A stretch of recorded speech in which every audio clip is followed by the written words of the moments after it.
வணக்கம் நண்பர்களே. இன்றுமாவில் நாம் இன்றைக்கி பார்க்க போகிறது என்ன அப்படின்னா, இந்த பாராளுமன்றத்தில் 25ஆம் தேதி வரிசையாக திமுகவை சேர்ந்த எல்லோரும் பதவியேற்றார்கள். பதவியேற்கும்போது ஒரு சிலர் பெரியார் வாழ்க, அம்பேத்கர் வாழ்க, அண்ணா வாழ்க, கலைஞர் வாழ்க, ஸ்டாலின் வாழ்க சொன்னது வர ஓகேங்க, உதயநிதி ஸ்டாலின் வாழ்க அப்படின்லாம் வேறு சொல்லியிருக்காங்களே, இது ரொம்ப தப்பு இல்லையா இப்படின்லாம் ஒரு பேச்சு அடிபட்டுது. அப்போ அதை பற்றி என்ன அப்படின்றத கிளாரிஃபை பண்ண வேண்டியது நம்ம வேலை தானே, இல்லை அதை அலசி அனலைஸ் பண்ணி பார்க்க வேண்டியது தானே. ஒரு கட்சியில் இத்தனை பேர் இப்படிலாம் பேசியிருக்காங்க அப்படின்னு சொன்னால் இது சரியான போக்கா இல்லை தவறான போக்கா அப்படிங்கிறத நாம் பார்த்து தானே ஆகணும். ஸோ அந்த அனாலிசிஸ் தான் இன்றைக்கி. அப்புறம் நண்பர்களே, புத்தகம் வாங்குவதற்கான வழக்கமான ஒரு கோரிக்கை, நம்ம இந்த வினோத வாய்ஸ் சேனல் மானிட்டைஸ் ஆகிடுச்சு, எல்லாம் உங்கள் அன்பின் ஆதரவும் காரணமாக. அதனால் இப்போ இதில் விளம்பரங்கள் வருது. ஆனாலும் இந்த விளம்பரங்களின் மூலம் வரக்கூடிய வருமானம் நம்ம கேஆர்வி சேனலில் வந்த அளவுக்குலாம் ஒன்றும் வராது. அதோட கம்பேர் பண்ணால் 1/10 பங்கு வந்தாலே ஜாஸ்தின்னு வச்சிங்களேன். உங்கள் ஆதரவு தொடர்ந்து எங்களுக்கு வேண்டும்.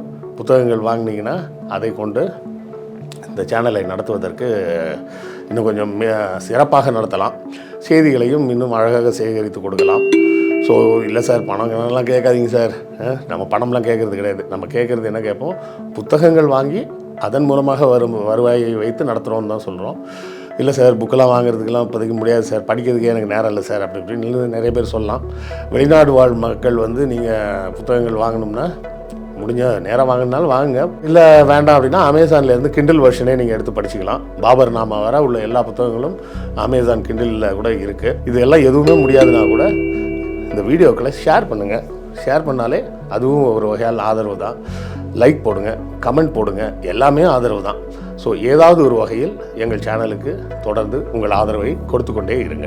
முதல்ல ஒரு விஷயம் என்னென்னு கேட்டிங்கன்னா, இந்த சங்கி குரூப் பூரா பார்த்திங்கன்னா ஏதோ பெரிய ஆர்வம் வந்த மாதிரி பெரியாரை பாராட்டலாங்க, ஒன்றும் தப்பு இல்லை அப்படிம்பாங்க. எதுக்குடா அப்படின்னு பார்த்தா அண்ணாவை திட்டுறதுக்காக சொல்லுவாங்க, சரியா?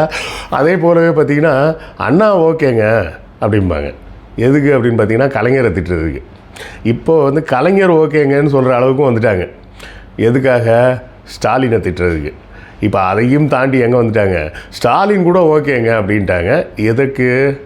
உதயநிதியை திட்டுறதுக்கு. இதை அந்த கோணத்தில் தான் நாம் பார்க்கணும். ஏன்னா இவர்கள் ஒரு திமுகவை சேர்ந்த ஒருவரையும் திகாவை சேர்ந்த ஒருவரையும் பாராட்டுகிறார்கள் என்றால் அதற்கு பின்னாடி வேற ஒருத்தரை திட்டுறதுக்காக தான் பாராட்டுவாங்களே தவிர, வெறுமனை யாராவது ஒருத்தனை கூப்பிட்டு டேய் பெரியார் என்னெல்லாம் நல்லது செஞ்சார் சொல்கிறா அப்படின்னு சொன்னால் பேச மாட்டாங்க. அண்ணா என்னெல்லாம் நல்லது செஞ்சார் சொல்கிறா அப்படின்னா பேச மாட்டாங்க. கலைஞர் என்னெல்லாம் நல்லது செஞ்சார் சொல்கிறான்னா பேச மாட்டாங்க. ஸ்டாலின் என்னெல்லாம் நல்லது செஞ்சாருன்னு சொல்லுங்கடான்னா பேச மாட்டாங்க. ஆனால் உதயநிதியை திட்டணும்னா ஸ்டாலினை பாராட்டுவாங்க, ஸ்டாலினை திட்டணும்னா கலைஞரை பாராட்டுவாங்க, கலைஞரை திட்டணும்னா அண்ணாவை பாராட்டுவாங்க, அண்ணாவை திட்டணும்னா பெரியாரை பாராட்டுவாங்க, பெரியாரை திட்டணும்னா பெரியாரை திட்டுவாங்க. அவ்வளோதான். அதுக்கு மேலே பாராட்டுறதுக்கு வேறு ஆள் இல்லை அப்படிங்கிறதுனால விட்டுருவாங்க. இல்லைன்னா இன்னும் கூட ஒரு படி மேலே போயிட்டு அயோத்திதாச பண்டிதர் தெரியுமா உங்களுக்கு அப்படிம்பாங்க. இது இந்த வரலாறை பற்றிலாம் பேசுகிறேன்னு சொல்லிட்டு ஸ்ரீராம்னு ஒரு ஆள் ஒருத்தர் வயசானவர், கொஞ்சம் கண்ணாடிலாம் போட்டு சென்னையை பற்றி நிறைய பேசுவார்.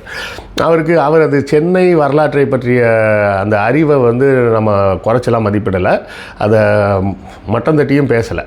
அந்த விஷயமெல்லாம் ஓகே தான். ஆனால் அவர் ஒரு தடவை பேசும்போது இப்படி தான் பேசிகிட்டு இருந்தார். என்ன பேசிகிட்டு இருந்தார்னா, அயோத்திதாச பண்டிதர் ஏற்கனவே இந்த விஷயத்தை செஞ்சிட்டாரு, ஆரம்பிச்சிட்டாரு. அதுக்கப்புறம் ஜஸ்டிஸ் பார்ட்டியில் எல்லோரும் நிறைய வேலைகள்லாம் செஞ்சாங்க. அதனால் பெரியார் வரும்போது அவருக்கு ரொம்ப கஷ்டமே இல்லை, எல்லாம் ரொம்ப ஈஸியாக இருந்தது, ஏன்னா எல்லாருமே படிச்சிட்டாங்க அப்படின்றார். அதாவது அயோத்திதாச பண்டிதர் காலத்தில் யாருமே படிக்கலை, ஜஸ்டிஸ் கட்சி காலத்துலேயும் படிக்கலை, பெரியார் வரும்போது எல்லோரும் படிச்சிட்டாங்க அப்படின்னார். இதை விட ஒரு அயோக்கியத்தனம் உலகத்திலே உண்டா? பெரியார் வந்த காலத்தில் படிச்சிட்டாங்கன்னு சொல்கிறாங்க. பெரியார் 1930களில் தான் உள்ளே வரார், 29ன்னு நினைக்கிறேன். எங்கள் அப்பா பிறந்ததே 1937. அவராலேயே காலேஜுக்கு போக முடியல, சரிங்களா? அதாவது பெரியார் அரசியலுக்கு உள்ளே வந்ததுக்கப்புறம் ஒரு 10 ஆண்டுகள் கழித்து பிறந்த எங்கள் அப்பாவாலேயே கல்லூரி படிப்பை முடிக்க முடியல, கல்லூரி படிப்புக்கு சேரவே முடியல. உண்மையை சொல்லணும்னா அந்த குடும்ப சூழ்நிலை காரணம் அது இதுன்னு. அப்போ வந்து இன்டர்மீடியட்னு சொல்லுவாங்க, இப்போ +2 நம்ம சொல்கிறோமே அதை வந்து இன்டர்மீடியட்னு சொல்லுவாங்க. அப்போ எஸ்எல்சின்னா 11ஆம் வகுப்பு, அதுக்கப்புறம் 2 வருடங்கள் வந்து பியூசி, அதுக்கப்புறம் வந்து பியூசி, முதல்ல வந்து இன்டர்மீடியட்னு சொல்லுவாங்க. அந்த இன்டர்மீடியட்டை அவரால் பாஸ் பண்ண முடியல. கடைசி எக்ஸாம் எழுதுகிற அன்றைக்கி அவங்க அப்பா இறந்துட்டாங்க, அதனால் அவர் போக முடியல. அதனால் அதை தொடர்ந்து அந்த இன்டர்மீடியட் முடித்தா தான் காலேஜுக்கு போக முடியும். அதனால் இன்டர்மீடியட்டே படிப்பை முடிக்க முடியலன்றப்ப அதுக்கு தொடர்ந்து கல்லூரிக்கெல்லாம் போக முடியல, அப்படியே அவர் படிப்பை விட்டார். அப்படி தான் உலகத்தில் சூழ்நிலை இருக்கும்போது இந்த மாதிரி சங்கி கும்பல் வந்து என்ன பண்ணுறது, பெரியாரை எப்படியாவது மட்டம் தட்டணுன்றதுக்காக தான் பேசுகிறது. இப்போதும் உதயநிதியை வந்து அப்போ பாராளுமன்றத்தில் அவங்க பேசுனது சரியா தப்பா அப்படின்னு கேட்டிங்கன்னா அது அவங்க கட்சி சார்ந்த விஷயம். நான் முதல்ல திமுக மெம்பர்லாம் கிடையாது. அப்படி இருக்கும்போது எனக்கே அதை பற்றி ஒரு கருத்து சொல்வதற்கு எந்த உரிமையும் கிடையாது. அது அவர்கள் கட்சி சார்ந்த விஷயம். அப்போ இதெல்லாம் சொல்கிறது வந்து ரைட்டுன்னு சொல்கிறீங்களா? ஏன் ஜெய் ஸ்ரீராம் சொல்லும்போது ஜெய் ஸ்ரீராம் சொல்கிறதே சரி அப்படின்னு சொன்னால், ஒரு கட்சியை இல்லாத ஒரு கதாபாத்திரம், ஒரு கதை புஸ்தகத்தில் வர்ற ஒரு கதாபாத்திரத்தை ஒரு பார்லிமெண்ட்டில் வச்சுக்கிட்டு ஜெய் ஸ்ரீராம்னு சொல்கிறது சரி அப்படின்னு சொல்லும்போது, உதயநிதினு ஒரு மனிதர் உயிரோடு தான் இருக்கிறாரு, வேலை செஞ்சுக்கிட்டு இருக்கிறாரு. முக்கியமான விஷயம் என்னென்னா, அவர் வந்து ஒரு மக்களை கவர்வது எப்படி அப்படின்றத நல்லா தெரிஞ்சு வச்சுருக்கிறார். ஒத்த செங்கலை காமிச்சு ஒரு வேலை செஞ்சார். அப்புறம் முட்டையை தூக்கிட்டு வந்து நீட்டுக்கு ஒரு போராட்டத்தை பண்ணார். அதுக்காக கிட்டத்தட்ட அந்த 50,000 கையெழுத்தா 5 லட்சம் கையெழுத்தோ அந்த கையெழுத்து திரட்டும் வேலைகளை செஞ்சார். இன்னும் பல வேலைகளை செஞ்சார். விளையாட்டுத்துறை அமைச்சராக கொடுத்தா இந்திய அளவில் தமிழ்நாடு தான் விளையாட்டுத்துறை கட்டமைப்பில் தலைசிறந்த மாநிலமாக இந்த வருடம் இருக்குது அப்படின்னு சொல்லி போன வருஷம் அவார்டு வாங்கியிருக்கிறாரு. எங்கள் திமுக கூட்டத்தில் இல்லை, தேசிய அளவில் ஸ்போர்ட்ஸ் அத்தாரிட்டியிலேருந்து கூப்பிட்டு இருப்பதில் சிறந்த மாநிலம், விளையாட்டுத்துறைக்கான கட்டமைப்பை உருவாக்கிய மாநிலம் அப்படின்னு சொல்லி அதுக்காக அவருக்கு இல்லை, தமிழ்நாட்டுக்கு விருது கொடுத்துருக்குறாங்க. தமிழ்நாடு முதன்மை மாநிலமாக விளையாட்டுத்துறை கட்டமைப்பில் இருக்கிறது அப்படின்னு சொல்லி அவார்டு கொடுத்துருக்குறாங்க. அதை தமிழ்நாட்டின் விளையாட்டுத்துறை அமைச்சராக உதயநிதி போய் வாங்கிட்டு வந்திருக்கிறார். அப்போ இந்த மாதிரி கொடுத்த வேலைகளை சரியாக செய்கிறாரு. மக்கள் மத்தியில் ஒரு புதிய எழுச்சியை உருவாக்குறாரு. இவர் வந்து செங்கலை தூக்கிட்டு வந்ததை பார்த்து தான் ராகுல் காந்தி எல்லா பிரச்சாரத்துக்கும் கான்ஸ்டியூன்சி புக்கை கையில் தூக்கிட்டு போகிறாரு. அதை கடைசி வர பதவி ஏற்கும்போது கூட அந்த புக்கை காமிச்சு தான் பதவி ஏற்கிறார். சரியா? அப்போ இப்படி பல்வேறு வேலைகளை வந்து அவர் செஞ்சுக்கிட்டே இருக்கிறாருன்றதை பார்த்து பாராட்ட தான் செய்யணும். அதே போலவே 2 நாளைக்கு முன்னாடி பார்த்திங்கன்னா சட்டசபையில் பேசும்போது ஒரு விஷயம் புதுசாக சொன்னார். நான் வந்து அவர் சொன்ன அந்த குறிப்பிட்ட புத்தகத்தை படிக்காமல் விட்டுட்டேன். அதில் எனக்கு அவ்வளோவா பிடிக்கலன்னு சொல்லி விட்டுட்டேன். அந்த எழுத்து நடை வந்து தமிழில் மொழிபெயர்க்கப்பட்ட அந்த மொழி நடை வந்து அவ்வளோ நல்லா இல்லை எனக்கு. அப்புறம் ஆங்கிலத்தில் படிக்கலாம் அப்படின்னு நினச்சேன். ஆங்கில புத்தகம் அப்புறம் வாங்கலை, படிப்போம் ஒரு நாள். அதில் இருந்து அந்த புத்தகத்துலேருந்து அவர் சொல்கிறார், என்ன சொல்கிறாருன்னா, தமிழ்நாட்டில் இருக்கக்கூடிய இந்த சமூக அமைப்பு அப்படிங்கிறது வந்து டிராவிடியன் அல்காரிதம் அப்படின்னு ஒரு விஷயத்த சொல்கிறார். ஸ்டாலின் அவர்கள் ஏற்கனவே சொன்னது டிராவிடியன் மாடல், அதாவது ஆட்சி செய்யும் முறை. சரியா? சமூக சீரமைப்பு அப்படின்ற கோணத்தில் பார்ப்பதாக இருந்தால் அது டிராவிடியன் அல்காரிதம் அப்படின்னு யார் சொன்னது? உதயநிதி சொல்லலை, அவர் படித்த புஸ்தகத்துலேருந்து சொல்கிறாரு. அந்த புஸ்தகம் ஹோமோசேப்பியன்ஸ் அப்படின்னு சொல்லி யுவால் நோவா ஹராரி அப்படின்னு சொல்லி இஸ்ரேலி சார்ந்த ஒரு வரலாற்றுத்துறை பேராசிரியர் எழுதின புத்தகம். அதை நல்லா ப்ரொமோட் பண்ணி விற்றாங்க, இல்லைன்னுலாம் சொல்லலை. நான் ஏன் அந்த புத்தகத்தை படிக்கிறதை விட்டுட்டேன் அப்படின்னு சொன்னிங்கன்னா, அந்த ஹோமோசேப்பியன்ஸில் வந்து ஒரு சில விஷயங்கள் எழுதியிருப்பார், அதெல்லாம் நல்லா தான் இருக்கும். ஆனால் 2வது புக்கு இருக்கு பாருங்கள், ஹோமோ டூயஸ் அப்படின்னு, அந்த கருத்தில் எனக்கு உடன்பாடு கிடையாது. ஏன்னா அது வந்து அந்த யூத ஜியானிச கோட்பாட்டை மறைமுகமாக பாராட்டக்கூடிய ஒரு விஷயம். சரியா? ஹோமோ டூயஸ்னு அவர் சொல்கிறது என்னென்னா, இந்த ஹோமோ சேப்பியன்ஸ்லேயே இன்னொரு குழு வந்து இன்னும் மேலும் எவல்யூஷன் ஆகி ஹோமோ டூயஸ்னு மாறிடும். அது வந்து இன்னும் அட்வான்ஸ்டாக மாறிடும். அந்த அட்வான்ஸாக மாறின ஹோமோ டூயஸுக்கு இந்த ஹோமோ சேப்பியன்ஸாக இருக்கக்கூடிய சாதாரண மனிதர்கள்லாம் வேலை செய்யக்கூடிய வேலையாட்களாக மாறிவிடுவார்கள் அப்படின்ற ஒரு கோணத்தில் அவர் கொண்டு போயிருப்பார். அதுக்கு அர்த்தம் என்னென்னா வேறு ஒன்றும் கிடையாது.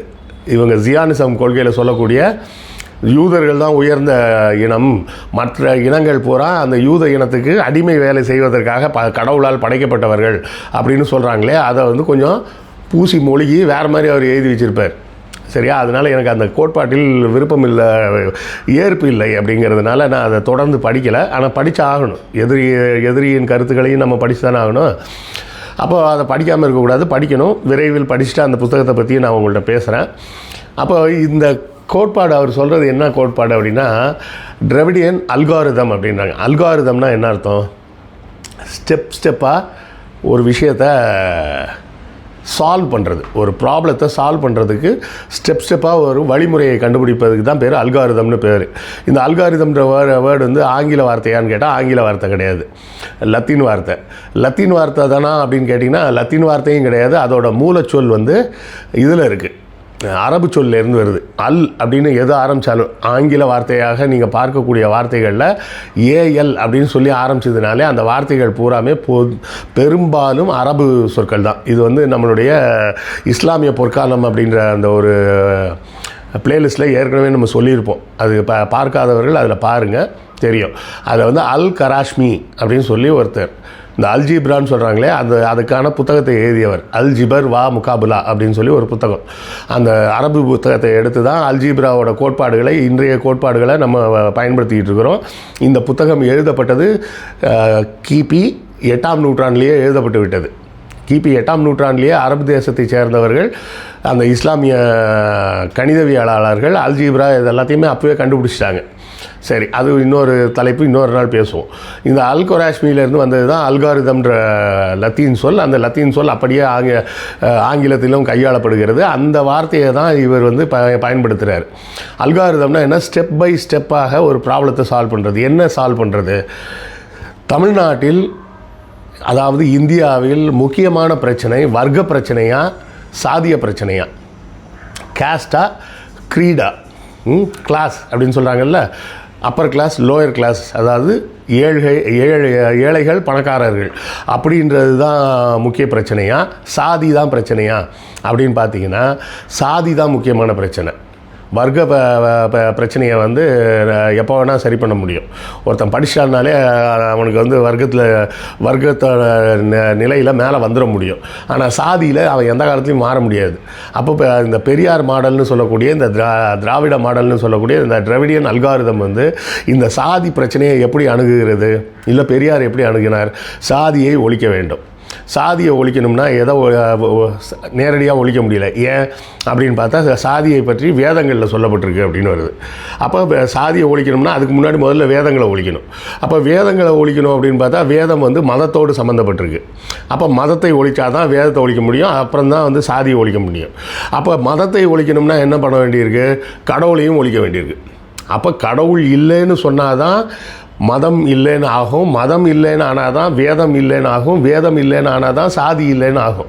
இந்த விஷயத்தை தான் யுவால் நோவா ஹராரி வந்து என்ன சொல்கிறாரு?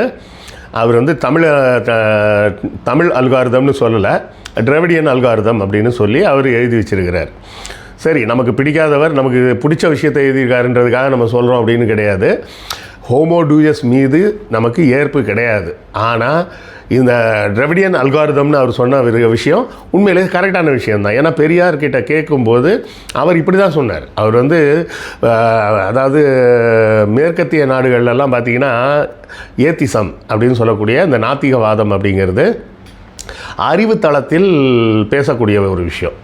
அதாவது கடவுள்னு ஒன்று லாஜிக்கலாக இருக்க முடியுமா, முடியாதா, இல்லை இருக்கவே முடியாது பாருங்கள் அப்படின்ற மாதிரி விஷயங்களெல்லாம் பேசுது. உதாரணத்துக்கு ஒரு ஃபேமஸான ஒரு உதாரணம் சொல்லுவாங்க. என்னென்னா, கடவுளால் தன்னால் தூக்க முடியாத அளவுக்கு ஒரு பெரிய கல்லை உருவாக்க முடியுமா அப்படின்னு ஒரு கேள்வி கேட்பாங்க. இது ஒரு ட்ரிக்கி கொஸ்டின். இது கொஸ்டினுக்கு ஆன்சரே கிடையாது. ஏன்னா இது வந்து ஹைப்போதெட்டிக்கல் கொஸ்டின். கடவுளால் தன்னால் தூக்க முடியாத அளவுக்கு ஒரு பெரிய கல்லை உருவாக்க முடியும் அப்படின்னு சொன்னால் அந்த கல்லை அவரால் தூக்க முடியாது. அப்போ அவர் ஆம்னி பொட்டன்ட், எல்லாம் வல்லவர் இல்லை, தான் உருவாக்கிய ஒரு கல்லையே தன்னால் தூக்க முடியல அப்படின்ற மாதிரி போயிடுது. அதனால் கடவுள் ஆம்னி பொட்டன்ட் இல்லை. ஆம்னி பொட்டன்ட் இல்லைன்றதுனால அவர் கடவுள் இல்லைன்னு சொல்லிடலாம். இல்லை அப்படி ஒரு கல்லை அவரால் படைக்க முடியாது அப்படின்னு சொன்னால் அவரால் படைக்க முடியல, அதனால் அவர் கடவுள் இல்லை அப்படின்னு சொல்லலாம். எப்படி பார்த்தாலுமே இல்லைன்ற ஆன்சர் வர்ற மாதிரி ஒரு கொஸ்டின் அது. புரியுதுங்களா? இதை கூட வேடிக்கையாக சொல்லுவாங்க, நீ பைத்தியன்றது உங்கள் வீட்டில் எல்லாருக்கும் தெரியுமா தெரியாதா அப்படின்னு கேட்பாங்க. இதுக்கு எந்த பதில் சொல்லுவீங்க? என்ன பதில் சொன்னாலும் நீங்கள் பைத்தியம் அப்படின்ற கன்க்ளூஷன் வந்துடுது இல்லை? அந்த மாதிரி ஒரு ட்ரிக்கியான கொஸ்டின். இப்படி அறிவு தளத்தில் தான் மேற்கத்திய நாடுகளில் கடவுள் இருக்கிறாரா இல்லையா என்பதை பற்றிய விவாதங்கள் போகும். இன்னொரு பக்கம் சயின்ஸ் படி போகும். ஆனால் தமிழ்நாட்டில் கடவுளை பெரியார் எதிர்த்ததுக்கு ஒரே காரணம் ரொம்ப சிம்பிளாக அவர் சொன்னது. என்ன சொன்னார்? சாதியை ஒழிக்கணும்னா வேதத்தை ஒழிக்கணும். அப்போ வேதத்தை எதிர்க்கிறேன். வேதத்தை ஒழிக்கணும்னா மதத்தை ஒழிக்கணும். அப்போ மதத்தை எதிர்க்கிறேன். மதத்தை ஒழிக்கணும்னா கடவுளை ஒழிக்கணும். அப்போ கடவுளையே ஒழிச்சிட்றான், கடவுளே இல்லைன்னு சொல்கிறேன் அப்படின்னு தான் போனார். அவர் மதம்னு சொன்னது இந்து மதம், கிறிஸ்தவ மதம், இஸ்லாமிய மதம்னு தனித்தனியாக பிரிச்சுலாம் சொல்லலாம். மொத்தமாக கடவுள் எல்லா மதத்தையும் சேர்த்து தான் அவர் சொன்னார். இதை வசதியாக சில பேர் பேசணுன்றதுக்காகவே என்ன பேசுவாங்கன்னா, அவர் இந்து மதத்தை தானே சொன்னார், கிறிஸ்தவ மதத்தை சொன்னாரா, இஸ்லாமை சொன்னாரா அப்படின்னு இருப்பார். அதுக்கு நம்ம ப்ளூ சட்டை மாறன் தான் அழகாக ஒரு பதில் சொன்னார். பெரியார் சொன்னது புகையிலை பயன்படுத்துவது உடல் நலத்திற்கு கேடு அப்படின்னு சொன்னால் அப்புறம் ஏன் வில்ஸ் ஃபில்டரை சொல்ல, கோல்டு ஃபில்டரை சொல்லலாம் கேட்கக்கூடாது. பெரியார் சிம்பிளாக ஒரு வார்த்தை தான் சொன்னார், கடவுள் இல்லைன்னு சொன்னார். அது முடிஞ்சு போச்சு. அப்படி சொன்னாலே அது எல்லா கடவுளையும் தான் குறிக்குது அப்படின்னு சொல்லி அவர் வேடிக்கையாக ஒரு பதில், வேடிக்கையாக மட்டும் இல்லை, ரொம்ப சிந்திக்கக்கூடிய அளவுக்கு ஒரு பதிலை சொன்னார். இப்போ இந்த டிராவிடியன் அல்காரிதம்ன்ற விஷயத்தை கொண்டாந்து மக்கள் மத்தியில் பரப்பக்கூடிய ஒரு இடத்துல உதயநிதி நிற்கிறாரு, இத்தனை விஷயங்களையும் படிக்கிறாரு, படித்த விஷயங்களை மக்கள் மத்தியில் கொண்டு பேசுகிறாரு அப்படிங்கிறது பாராட்டக்கூடிய விஷயந்தான். இவங்களுக்கெல்லாம் வைத்தறிச்சல் என்னென்னா, யாராவது ஒருத்தருக்கு பின்னாடி கட்சி அழிஞ்சிரும்னு பார்க்குறாங்க. பெரியாரோட முடிஞ்சுதுரா அப்படின்னு நினச்சாங்க, அண்ணா வந்துட்டார். அண்ணாவோட முடிஞ்சுதுரான்னு நினச்சாங்க, கலைஞர் வந்துட்டார். கலைஞரோட முடிஞ்சுதுன்னு நினச்சாங்க, ஸ்டாலின் வந்துட்டார். இப்போ ஸ்டாலினோட முடிஞ்சிடும் அப்படின்னு ஆசைப்பட்றாங்க. ஆனால் அதுக்கு முன்னாடியே உதயநிதி வந்துட்டார். ஸோ திமுக அழிய மாட்டேங்குது, திமுகவை ஒழிக்க முடியல அப்படின்ற வைத்தறிச்சலில் பேசுகிற பேச்சு தான் இப்படி உதயநிதியை பற்றி வாழ்க்கைலாம் பாராளுமன்றத்தில் சொல்லலாமா அப்படின்னு கேட்குற அந்த கேள்வி. ஜெய் ஸ்ரீராம் சொல்லலாம் அப்படின்னு சொன்னால் உதயநிதி வாழ்கன்னு சொல்கிறதுக்கு திமுக காரங்களுக்கு எல்லா உரிமையும் இருக்குது. எப்படி பாஜக காரங்களுக்கு ஜெய் ஸ்ரீராம் சொல்ல உரிமை இருக்கோ, அதே போலவே திமுக காரர்களுக்கு உதயநிதி வாழ்கன்னு சொல்கிறதுக்கு கண்டிப்பாக உரிமை இருக்குது. அது அவர்களின் உரிமை, அதில் யாரும் தலையிடுவதற்கு உரிமை இல்லை அப்படிங்கிறதோட இந்த செய்தியை நம்ம பார்க்கலாம் அப்படின்னு நான் நினைக்கிறேன். உங்கள் கருத்து என்னன்றதை கீழே கமெண்ட்டில் சொல்லுங்கள். உங்கள் கருத்துக்களையும் நான் தெரிஞ்சுக்கிறேன். அது எதிர்கருத்தாக இருந்தாலும் பரவாயில்ல, சொல்லுங்கள், தெரிஞ்சுக்கலாம். அடுத்த காணொலியில் சந்திப்போம். நன்றி, வணக்கம்.